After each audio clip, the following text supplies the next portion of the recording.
Secretary Ballantyne. First of all, if you could give us an update on the recent agreement that was reached between the City of Portsmouth and the Air Force on the Haven Well cleanup and also support in the community, and how you think that's going to work going forward. Yes, thank you, ma'am. I appreciate the question. The emerging contaminant of PFCs, which is in Air Force firefighting foam or jet fuel firefighting foam, is an emerging contaminant that we're managing all across the nation. So we've been really pleased with the partnership that you and Senator Shaheen and your community have brought to really scrutinizing this issue and looking at ways to lean in to solving it. So we were excited. Last week we were able to sign the agreement with the city to move forward on the pilot phase of the Harrison and Smith wells, and we're looking forward. The next milestone is next month, so May. We're waiting for estimated completion of construction September of 17, but the final design will be next month. I really appreciate your working with the City of Portsmouth on this important issue, because I want to make sure, obviously, my constituents have clean water, and also continue your efforts that I know you've made to notify current and former members of the Air Force and civilians who have worked in that facility so that they're aware of their potential exposure to this chemical. Yes, ma'am, and thank you for your support. It's been a great partnership. I appreciate it. Thank you. Look forward to continuing to work on this so we can have clean water. Pretty important. And also, in line with the City of Portsmouth, since we're on the topic of the City of Portsmouth, I wanted to ask about, actually, I'm going to ask Secretary Hammack. On January 26th, I sent a letter to Lieutenant General Talley regarding the transfer of the Paul A. Doble Center to the City of Portsmouth. And can you provide me an update on that, what the timeline is for when the Army Reserve expects to complete the environmental reviews and then transfer ownership to the City of Portsmouth, and what can we do to expedite that? Senator Ayotte, thank you for that question. We are following the normal procedures for property transfer, and one of those is consulting with the New Hampshire Division of Historic Resources. Yes. Regarding the historic status of the facility. And we expect to receive a determination that the property has historic resources that must be preserved. This finding has lengthened the timeline for disposing and transferring of the property, but even so, we are progressing with the environmental assessments. So right now, actually, you're waiting for the State Division of Historical Yes. Resources. Okay, got it. But if it comes in the timeline that we anticipate, we expect the transfer to take place by the end of this calendar year. Okay, excellent, very good, and thank you for continuing to focus on this. I know it's important to the local community.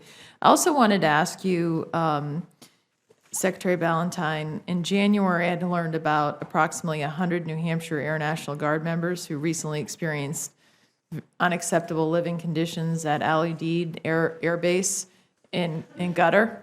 And I know this isn't just my constituents who are impacted by this, but basically I get reports of black mold existing in showers, bathrooms, curtains, and some of my constituents talking about chunks of black mold and people getting sick and potentially having been caused by the mold.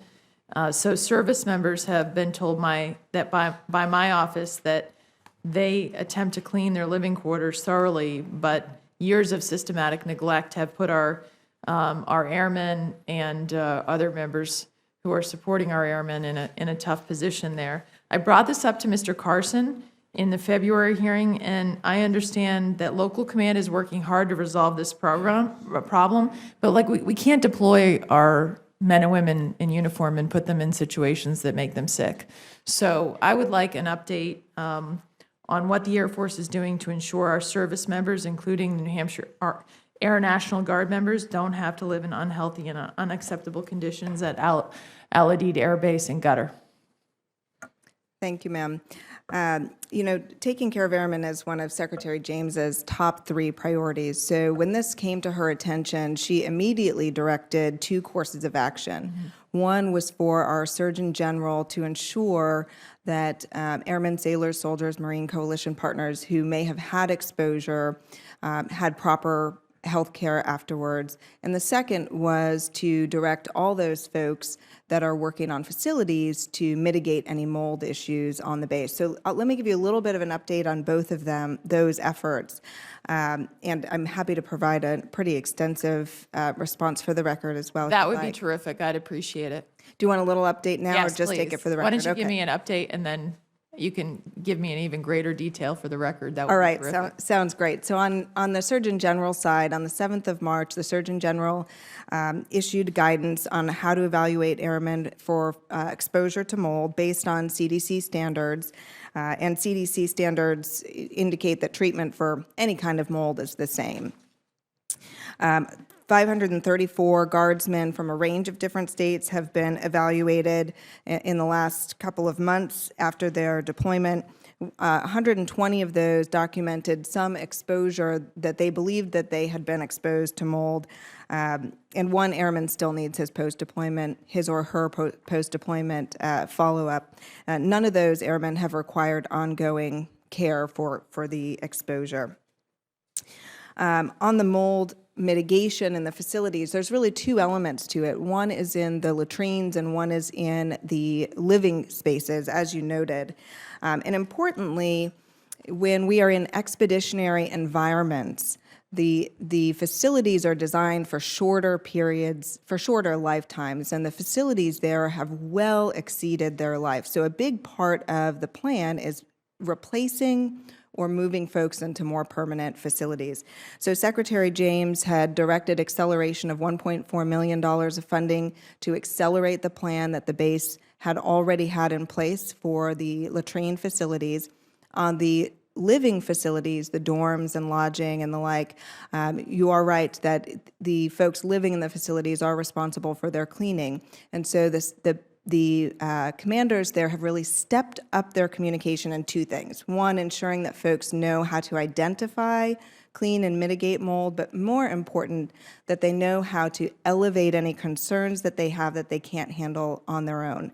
So one of the things that I've been very pleased about is since the commander, Brigadier General James, has increased his communication on this effort, and he's communicating quite regularly with every member that is deployed there, we've seen a significant increase in work orders come in as people have learned how to communicate their concern. And every single one of those work orders is treated as an emergency and is covered as, we send folks out within 24 hours. And that is not new. We have done that. Really, we looked back at work orders over the last year, and we were getting about 10, on average, 10 work orders a month for mold concerns. And we saw a significant increase when the wing commander increased his communication, telling folks how to do it. So that's good news, an increase in folks telling us that they have concerns. And the other good news is only about 10% of those work orders that have come in actually have turned out to be mold.